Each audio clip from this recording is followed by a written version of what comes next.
त्याची अजब कहाणी, शतकांच्याही पलीकडली ही वाट जादू नगरीची, मोठी विचित्र कहाणी।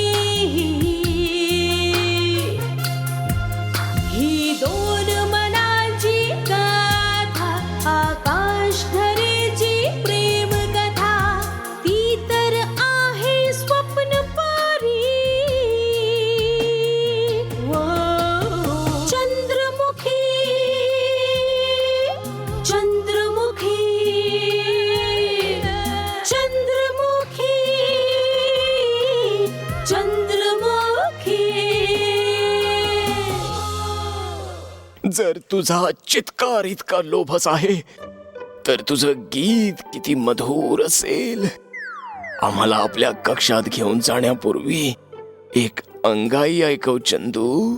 आम्ही कित्येक रात्रींपासून झोपलोच नाही। आम्ही तुझ्या खांद्यावर डोकं ठेवून झोपू इच्छितो। कोण आहेस तू? आणि इथे काय करतोयस? तुम्ही कुणावरही हे कार्य सोपवा सेनाप्रमुख, तुमच्या पदरी निराशाच पडेल। कारण की राजपंडित कधी असत्य बोलत नाहीत। नाही, यात मला कपटाचा गंध येतोय, परंतु हे लक्षात येत नाहीये की कपट काय आहे आणि माझ्याशी ते का केलं जात आहे। नाही युवराज, भले अतिथीशी कोण कशाला छलकपट करेल। गुरुदेव, जेव्हा तो महालात मला भेटला तेव्हा तो माझ्याशी एखाद्या युवराजाप्रमाणे वर्तन करत होता, परंतु आता त्याचं सारं चातुर्य संपून जाईल। तुमची योजना उत्तम आहे भुवन सिंग। वनराजचं संकट टळो अथवा न टळो, परंतु त्या दोघांची परीक्षा अवश्य होईल।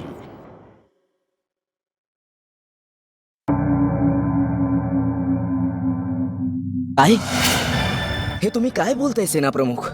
जर तुम्ही मला आणि महामहिमांना त्या भयानक पशुसमोर पाठवलं तर तो आम्हा दोघांना पाहता क्षणी समाप्त करून टाकेल।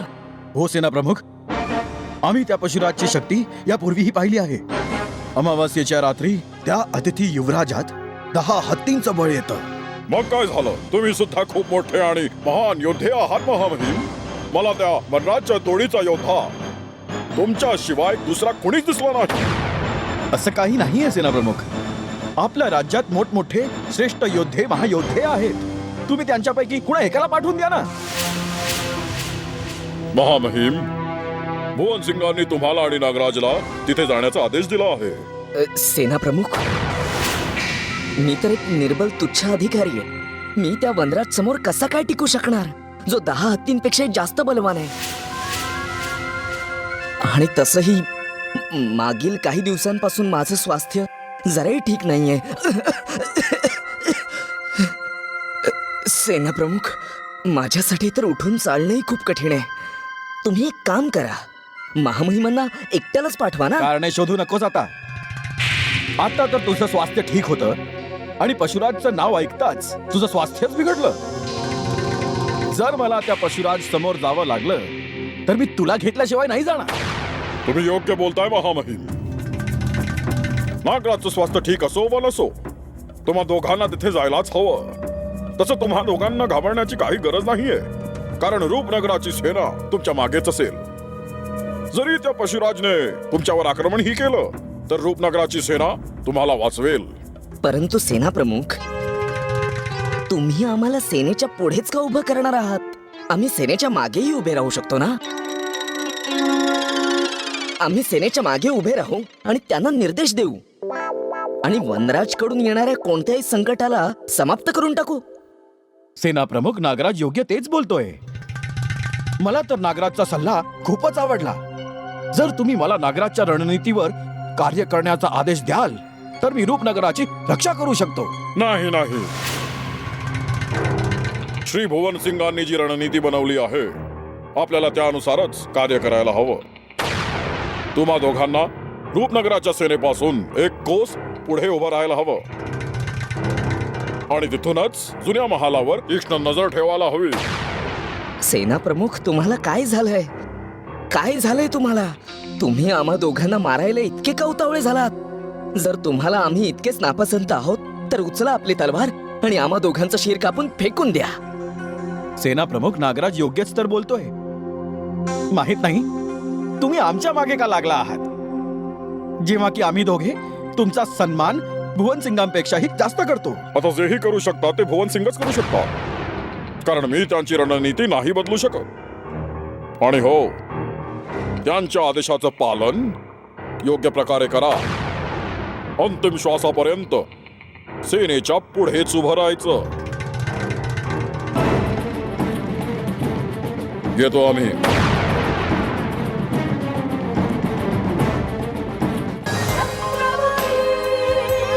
महाश्वेता, महाश्वेता, कुठे आहेस तू महाश्वेता? काय झालं युवराज? हं? आदेश द्यावा. तुमच्या सेवेत काय प्रस्तुत केलं जावं? काही नाही, काही नाही. बस तुम्हाला इतकंच सांग की आज दिवस कोणता आहे, आज तिथी कोणती आहे. आज तर खूप शुभ दिन आहे युवराज. अमावस्येची रात्र. अमावस्येची रात्र? काय आज अमावस्येची रात्र तर नाही? नाही युवराज, अमावस्येची रात्र आज नाही तर उद्या आहे. परंतु तुम्ही अमावस्येच्या रात्रीमुळे इतकी चिंतित का झालात? काय याचं कारण मी जाणून घेऊ शकते? जर तुम्हाला वाईट वाटणार नसेल तर तुम्ही कृपा करून सांगाल का? अमावस्येच्या रात्री रूपनगरावर मोठे संकट येऊ शकते, ज्यामुळे तिथल्या राजमहालावर मोठा अनर्थ ओढवू शकतो. बस बस हेच सांगण्यासाठी तुला बोलावत होतो. रूपनगराच्या महालाला हानी पोचू शकते, परंतु तुम्ही हे कसं सांगू शकता अतिथी युवराज? काय तुम्ही ज्योतिषविद्येचेही जाणकार आहात? नाही, ज्योतिषविद्येशी माझं काही देणं घेणं नाही. परंतु माहित नाही का, माझं मन मला वारंवार सांगताय की अमावस्येच्या काळ्या रात्री त्याच्या महालावर मोठं संकट येणार आहे. जर शक्य असेल तर राजकुमारींना हा संदेश देऊन सावध राहायला सांगा की अमावस्येच्या काळ्या रात्री राजमहालात कुठे अंधार असता कामा नये. महालाच्या कोणत्याही कोपऱ्यात अंधार असता कामा नये. परंतु अंधार आणि अमावस्येच्या रात्रीचा जणू संगम असतो युवराज. लाखो दिवे एकत्र मिळूनही त्या रात्रीचा अंधार नाही मिटू शकत. मी तुझ्या विचारांशी पूर्णपणे सहमत आहे, परंतु या व्यतिरिक्त काहीही बोलू इच्छित नाही. जर तुला योग्य वाटत असेल तर रूपनगराच्या चारी बाजूंनी दिवे लावून प्रकाश करा. नाहीतर मला रूपनगर आणि रूपनगरवासियांशी काही देणे घेणं नाहीये. हो राजकुमार, मी तुमचा हा सल्ला राजकुमारी चंद्रमुखी पर्यंत पोहोचवण्याचा प्रयत्न करेन, कारण तुमचा हा सल्ला रूपनगराचा महाल आणि राजकुमारी चंद्रमुखीच्या हिताचाच तर आहे. येते मी. काही अन्य कार्य असेल तर मला अवश्य बोलवा. प्रणाम.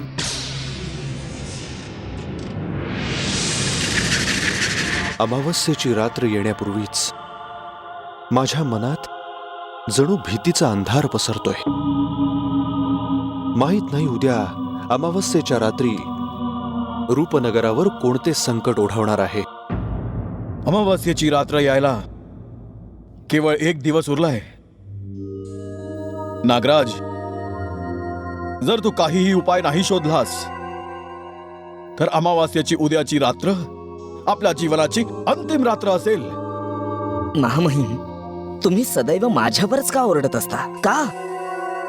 तुम्ही काही विचार करा, एखादा उपाय शोधा. काय सर्व समस्या सोडवण्याची जबाबदारी केवळ माझीच आहे का? महामहिम, काय तुम्ही माझ्यावर ओरडण्यासाठी आणि सदैव मला आदेश देण्यासाठी जन्मला आहात? माझ्याशी उद्धटपणा करण्याचा प्रयत्न नको करूच नागराज. मंत्री मी आहे, तू नाही. जर मी ठरवलं तर तुला भक्ष्य बनवण्यासाठी एकट्याला पाठवू शकतो. असं कसं पाठवू शकता तुम्ही? काय तुम्ही ऐकलं नव्हतं महेंद्र सिंग काय म्हणाले होते? मला सर्व चांगलंच आठवतंय. ते म्हणाले होते की भुवन सिंगाच्या आदेशानुसार आपल्या दोघांना रणभूमीवर एकत्रच जावं लागेल. परंतु मी त्यांचा निर्णय बदलूही शकतो. अरे, असं कसं बदलू शकता? आदरणीय भुवन सिंग रूपनगरातले सर्वात मोठे मंत्री आहेत, सर्वात मोठे. महाराज आणि राजकुमारीने बनवलेल्या कोणत्याही योजनेवर अंतिम निर्णय केवळ आणि केवळ भुवनसिंगच घेऊ शकतात ना. अहो माझ्या साध्या भोळ्या महामहिम, ज्याला कुणी नाही बदलू शकत त्याला तुम्ही कसे बदलू शकता? माझ्यापासून 4 पावलं दूरच राहत जा नागराज. मी तुझ्यासारखा धूर्त मनुष्य कधी नाही पाहिला. जिथेही फायदा दिसेल तू त्याच बाजूचा असतोस. खूप लालची आहेस तू नागराज. जर मला शक्य झालं असतं तर मी तुला या क्षणी फासावर लटकवलं असतं. तुम्ही तर यावेळी मला हातही नाही लावू शकत महामहिम. तुमचे हात तर जणू भुवनसिंगांनी कापले. जर तुम्ही मला फासावर लटकवलत ना तर स्वयं भुवनसिंग तुमच्यासाठी फासाचा दुसरा दोर घेऊन तुमच्या कक्षात पोहोचतील. मग मला नका म्हणू की मी तुम्हाला समजावलं नव्हतं. अमावास्येच्या रात्रीनंतर मी तुला समजावेन कृतज्ञ माणसा. तुझ्यामुळेच मी यात फसलो आहे. जर मी तुझे तुच्छ सल्ले कधी मानलेच नसते तर मला हा दिवस पाहावा लागला नसता. अरे वा वा वा वा, चोराच्या उलट्या बोंबा. महामहिम, मी सदैव तुमच्यासाठीच अपमान आणि दुःख सहन करत आलोय.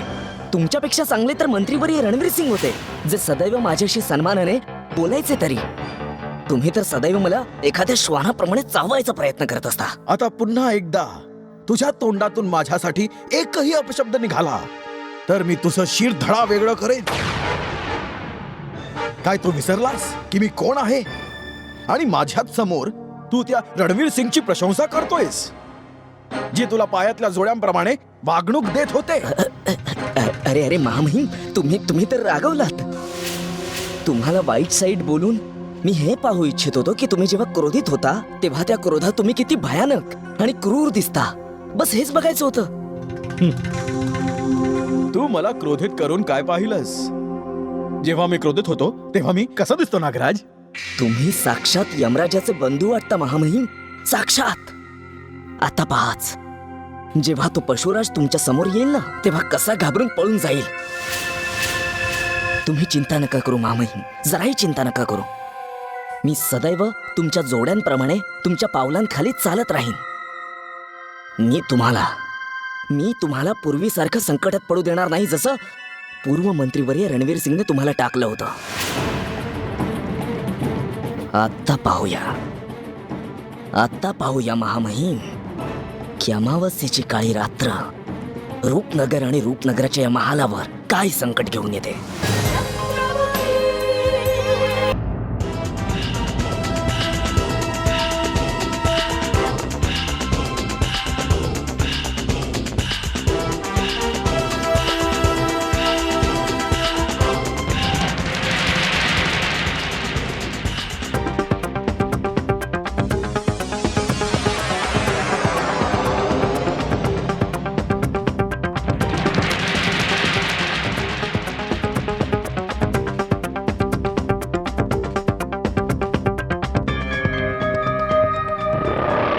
तिकडे कुठे चाललीयस कुसुमी?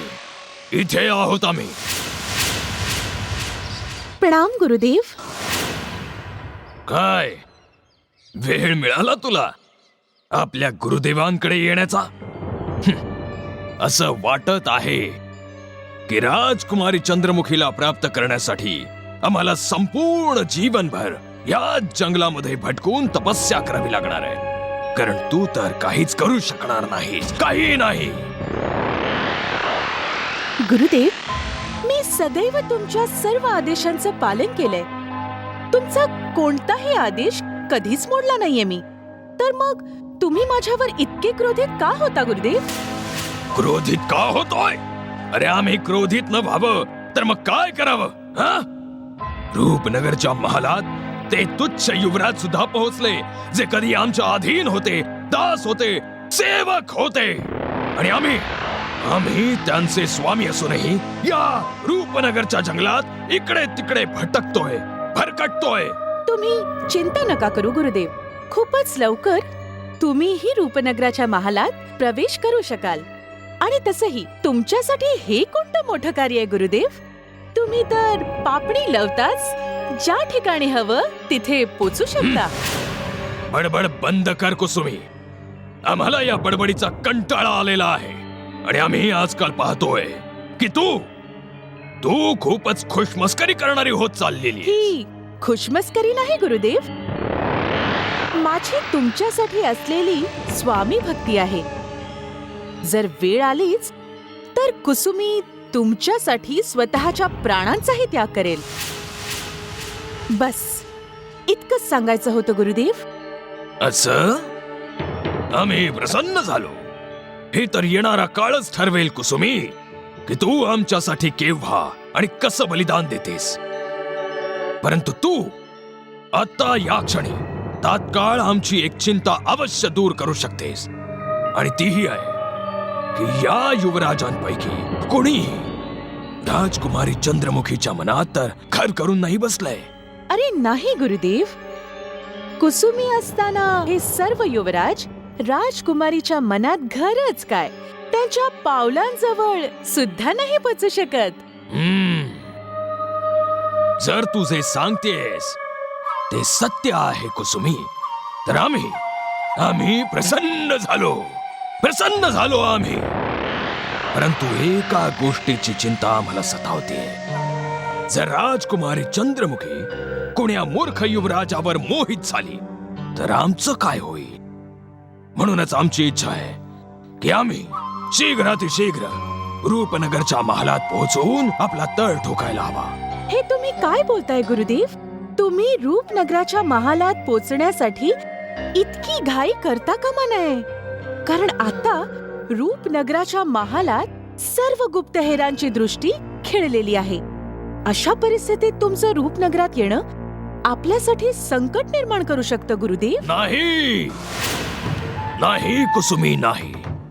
हा तुझा भ्रम आहे. काय तुला माहित नाही, संकटांशी खेळणंच तुझ्या गुरुदेवांची जुनी सवय आहे. आता भले काहीही हो, येन केन प्रकारेण आम्हाला रूपनगरच्या महालात जाऊन आपलं निवासस्थान बनवायचंच आहे. म्हणून जा, शीघ्र जा. आमच्या निवासासाठी रूपनगरच्या महालात एखाद्या गुप्त स्थानाची सोय कर. जा. परंतु गुरुदेव, नाही, परंतु आता आम्ही काही ऐकणार नाही कुसुमी. कारण राजकुमारी चंद्रमुखीला प्राप्त करण्यासाठी आम्हाला तात्काळ रूपनगरच्या महालात पोहोचायलाच हवं. जर आम्ही असं नाही केलं तर आम्ही राजकुमारी चंद्रमुखीला गमावून बसू. माहितीये का? कारण यासाठी की रूपनगरच्या महालामध्ये उपस्थित सर्व युवराज राजकुमारी चंद्रमुखीला प्राप्त करण्यासाठी तिच्या आसपास भुंग्यांप्रमाणे फिरतायत. भुंग्यांप्रमाणे. ठीक आहे गुरुदेव, मी तुमच्यासाठी महालात एका अशा कक्षाचा प्रबंध करते जिथे वायूशिवाय दुसरं कुणीही येऊ शकत नाही. अंधार होताच मी महालात तुमची प्रतीक्षा करेन. प्रणाम. विजयी भव, आयुष्यमान भव.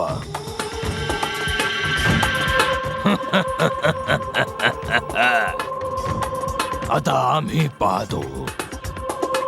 पाहतो की कोण राजकुमारी चंद्रमुखीला आमच्यापासून हिसकावण्याचं दुस्साहस करतो.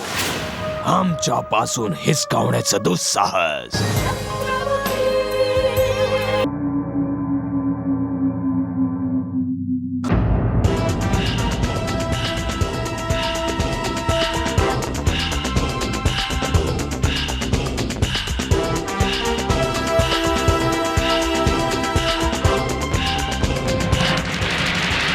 कुसुमी, थांब.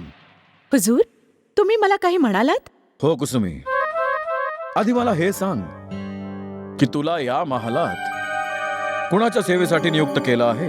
हुजूर, मला राजकुमारी चंद्रमुखीच्या सेवेसाठी नियुक्त केलं गेलंय आणि ही गोष्ट महालात सर्वांनाच माहितीये. तर मग तुम्ही मला असा प्रश्न का विचारताय हुजूर? तुला राजकुमारींची सेवा करण्यासाठी ठेवलं आहे, परंतु आजपर्यंत मी तुला त्यांची सेवा करताना कधीच नाही पाहिलं. आता तुला कळलं की मी तुला हा प्रश्न का विचारतोय? हा, समजले हुजूर, समजले. तसं हुजूर, राजकुमारी चंद्रमुखी माझ्यावर एवढा विश्वास ठेवतात की मला न भेटताही त्या माझ्यावर सदैव प्रसन्न असतात आणि आपली सर्व महत्त्वपूर्ण कार्य माझ्यावरच सोपवतात हुजूर. असं वाटतंय आताही तू त्यांचं एखादं कार्य संपन्न करून आली आहेस. काय तुम्हाला सांगू शकतेस की तू यावेळी कुठून आली आहेस? ते हुजूर, मी जुन्या महालातून आली आहे. जुन्या महालातून? परंतु जुन्या महालात असं कोणतं कार्य होतं जे राजकुमारींनी तुला तिथे पाठवलं? त्यांनी मला जुन्या महालाची देखरेख करायला पाठवलं होतं हुजूर. परंतु जुन्या महालाच्या सुरक्षेचं कार्य राजकुमारी स्वतः पाहतात. मग त्यांनी तुला का बरं पाठवलं? हुजूर, याचं उत्तर तर केवळ राजकुमारीच देऊ शकतात. ठीक आहे, तू राजकुमारींना सांग की मी जुन्या महालाच्या रक्षेचं कार्य व्यवस्थित सांभाळतोय. हो हुजूर, मी राजकुमारी पर्यंत तुमचा हा संदेश अवश्य पोचवेन. परंतु हुजूर, सेना प्रमुख महेंद्र सिंग ही हे कार्य पाहत आहेत. मी आता तेच तर पाहून येतेय हुजूर. मला त्याच्याशी काय घेणं देणं? कुसुमी, तू राजकुमारींना अवश्य हे सांग की मी जुन्या महालाचा कार्यभार नीटपणे सांभाळतोय आणि आता जुन्या महालाविषयी त्यांनी चिंता करू नये. मी आपल्या प्राणांना संकटात टाकून जुन्या महालाची रक्षा करेन आणि एखाद्या खारीप्रमाणे आपली दृष्टी खिळवून ठेवेन. आता जुन्या महालात मनुष्यच काय, कुणी पक्षीही तिथे प्रवेश करू शकणार नाही.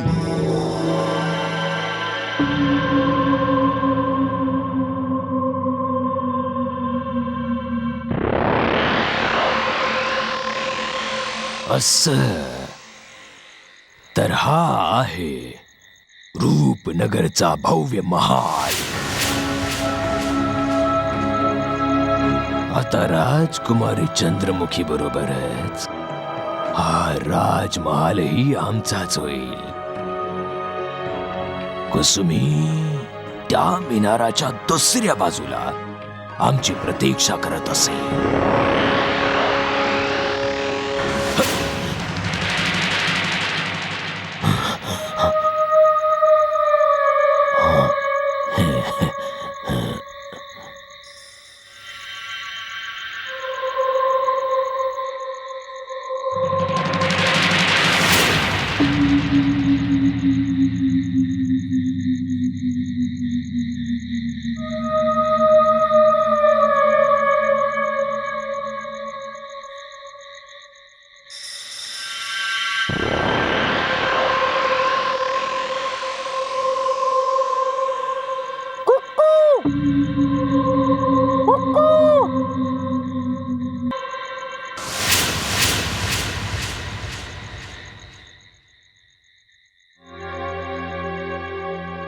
गुरुदेव, तुम्ही रूपनगराच्या महालात सकुशल पोचलात.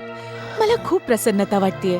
अन्यथा ज्या महालात एखाद्या पक्षालाही प्रवेश मिळणं असंभव आहे, तिथे तुम्ही इतक्या सहजतेने प्रवेश कराल याचा मी स्वप्नातही विचार केला नव्हता. ईश्वराचे खूप खूप आभार. आमच्या समक्ष कुठल्या ईश्वराचं नाव घेऊ नकोस. आम्ही इथे कुठल्या ईश्वराच्या कृपेने नाही तर आपल्या शक्तींच्या कृपेने पोहोचलोय. काय तुला माहित नाही की विश्वातील महान जादूगार विचित्रसेन आणि तुझे गुरुदेव किती असीम शक्तींचे स्वामी आहेत ते? माहितीये गुरुदेव, परंतु हे नव्हतं माहित की तुम्ही कोणताही रक्तपात न होता महालात इतक्या सहजतेने प्रवेश करू शकाल. तुम्ही असंभवालाही संभव करून हे सिद्ध करून दाखवले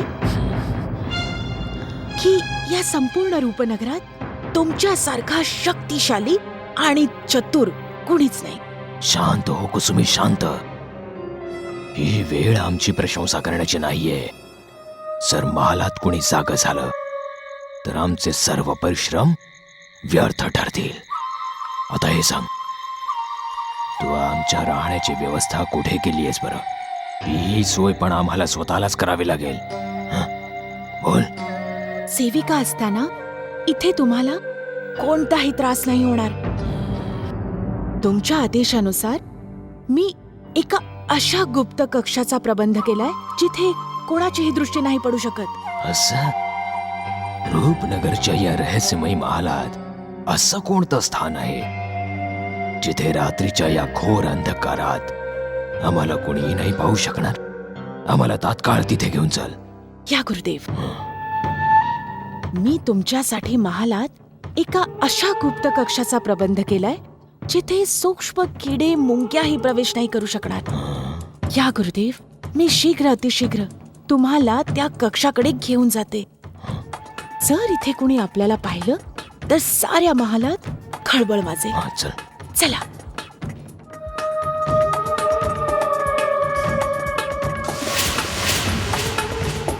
या गुरुदेव.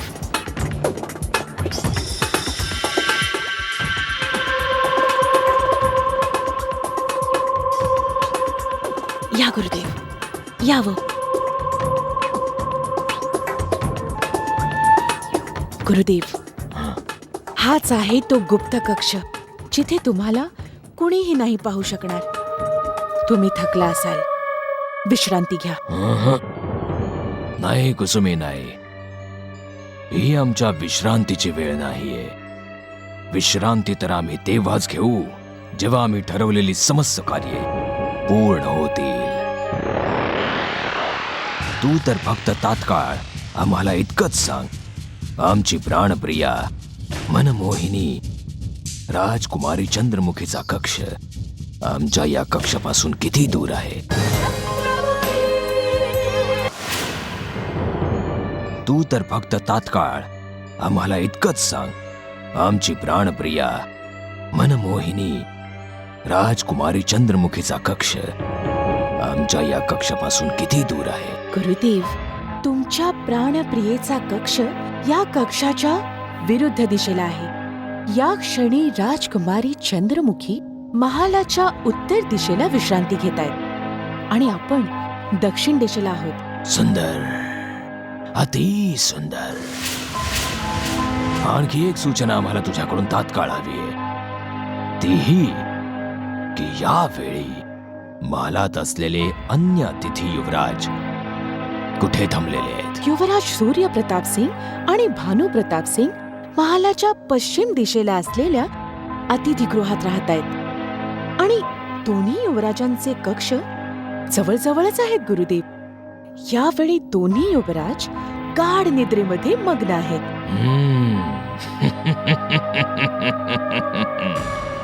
आम्ही शीघ्र अतिशीघ्र त्या दोन्ही युवराजांना महामृत्यूच्या महानिद्रेत लीन करून टाकू.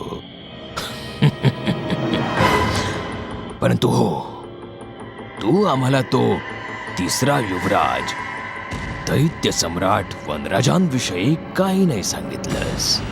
गुरुदेव, त्या वनराजने तर या रूपनगराच्या महालाचं द्वारही नाही पाहिलंय, कारण त्याला राजकुमारी चंद्रमुखीने एका जुन्या महालात ठेवलंय, जो की सीमेच्या खूपच जवळ आहे.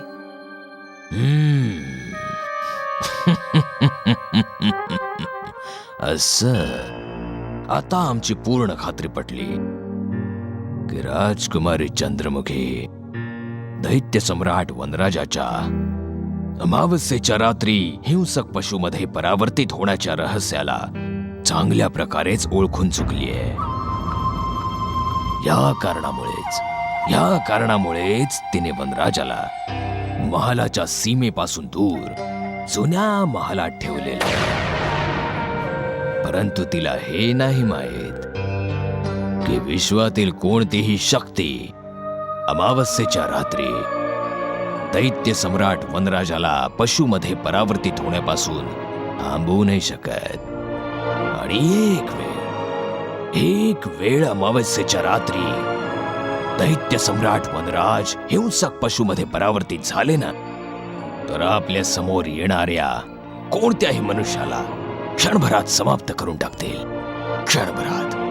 गुरुदेव, तुमची भविष्यवाणी सदा सत्य ठरलीये. काय तुम्ही हे सांगू शकता की अमावस्येच्या त्या रात्री जेव्हा वनराज पशुमध्ये परिवर्तित होईल तेव्हा सर्वात आधी मृत्यूच्या मुखात कोण जाईल? तो. गुरुदेव, हो, तूही असू शकतेस. काय? मी? तूच काय, त्यांच्या समोर जो कोणी येईल समाप्त होईल. हो, हे सत्य आहे. परंतु यात इतकं आश्चर्यचकित होण्याची काहीही आवश्यकता नाहीये, कारण अमावस्येच्या रात्री दैत्य सम्राट वनराजाच्या समक्ष जर देवताही आल्या तर ते स्वतःला वाचवू नाही शकणार. म्हणून तुझ्यासाठी सुरक्षितता हीच असेल की तू स्वतःला आपल्या कक्षातच कोंडून घे. कारण अमावस्येच्या रात्री इथे काहीही होऊ शकतं. काहीही. अमावस्येच्या रात्री या रूपनगरच्या महालात आणि समस्त रूपनगरात त्राही त्राही माजणार आहे. आणि हा सर्वनाश कोणीच थांबवू शकणार नाही. कोणीही नाही. गुरुदेव, मी अवश्य तुमच्या आदेशांचं पालन करेन, परंतु मला हे कळत नाहीये की तो एकटा वनराज अमावस्येच्या रात्री इतका शक्तिशाली कसा होऊ शकतो की तो समस्त रूपनगरात त्राही त्राही माजवू शकतो. कुसुमी, हे जाणून घेणं तुझं कार्य नाहीये. तू तर फक्त केवळ आणि केवळ आमच्या आदेशांचं पालन करशील. आता तात्काळ जा आणि आमच्या भोजनाचा प्रबंध कर. आम्हाला भूक लागलीये. हो गुरुदेव. जा. हा. राजकुमारी चंद्रमुखी.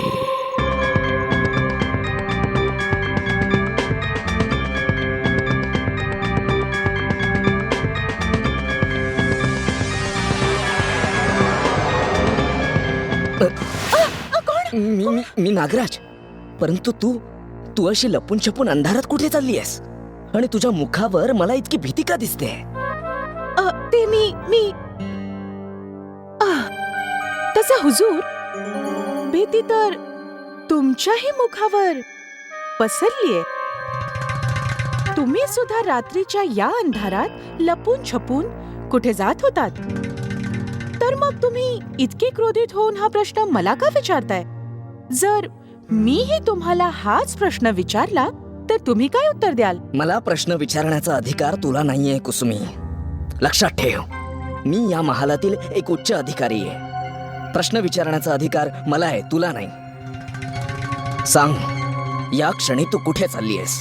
मोठ्या आवाजात बोलून मला घाबरवण्याचा प्रयत्न नका करू हुजूर. आणि तुम्ही या महालातले कोणी वरिष्ठ नाही तर एक कनिष्ठ अधिकारी आहात, म्हणून तुम्हाला मला अशा प्रकारे घाबरवण्याचा काहीही अधिकार नाहीये. काय तुम्ही विसरलात की मी राजकुमारी चंद्रमुखीची सगळ्यात वरिष्ठ आणि विश्वासू सेविका आहे? माहितीये कुसुमी, परंतु मला तुझं असं रात्रीच्या अंधकारात भटकत राहणं संशयात टाकतंय. यावेळी महालात कुणालाही कुठेही भटकण्याची मुभा नाहीये. तर मग काय कारण आहे की तू अशा प्रकारे रात्रीच्या काळोखात महालात एकटीच भटकतेस? जर तू मला योग्य उत्तर देऊन संतुष्ट नाही केलंस ना, तर मला विवश होऊन सेना प्रमुख महेंद्र सिंगांचं द्वार वाजवावं लागेल. कारण मला वाटतंय की तू एखादी मोठी चाल खेळतेस कुसुमी. हो हो, तर मग जा, आत्ताच जा आणि वाजवा सेना प्रमुखांच्या कक्षाचं द्वार. आणि जर तुम्ही नाही गेलात तर कुसुमी जाईल आणि सेना प्रमुखांना सांगेल की रात्रीच्या या अंधकारात चोरांप्रमाणे तुम्ही महालात सगळीकडे पाळत ठेवत होतात. आणि या गोष्टीचा अधिकार तुम्हालाही नाहीये. येते मी. थांब. तुला तर राग आला कुसुमी. मी तर तुझी परीक्षा घेऊन हे पाहत होतो की तू राजकुमारी चंद्रमुखींची किती स्वामी भक्त आहेस. परंतु आज मी स्वयं आपल्या नेत्रांनी पाहिलंय की माझ्या नंतर एक तूच आहेस जी राजकुमारींच्या रक्षेसाठी माझ्याप्रमाणे रात्र रात्र जागून या महालात पहारा देतेस.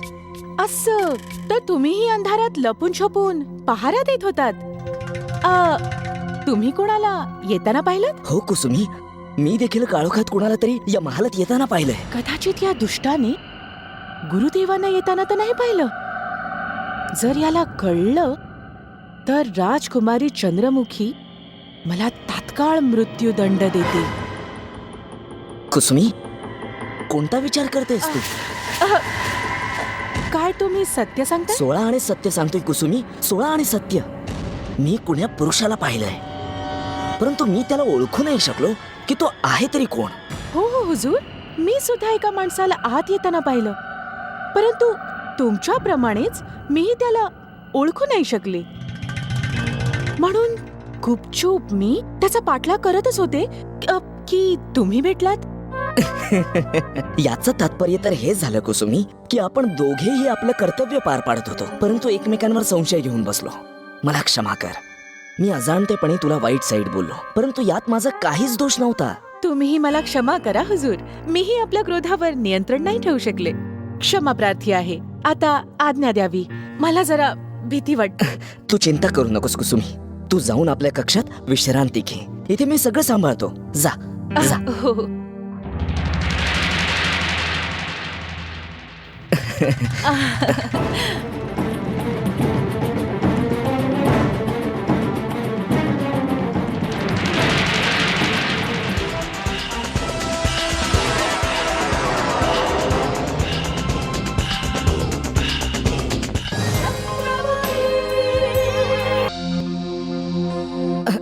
महामहिम, महामहिम, आज माझ्या भाग्यामुळे माझे प्राण वाचले आहेत. जर मी चतुराईने कार्य केलं नसतं ना, तर मी अवश्य फसलो असतो महामहिम. नागराज, तुला इतक्या रात्री भटकायला कुणी सांगितलं होतं? काय तुला माहित नाही की आपले शत्रू आपल्यावर दृष्टी खिळवून बसलेत?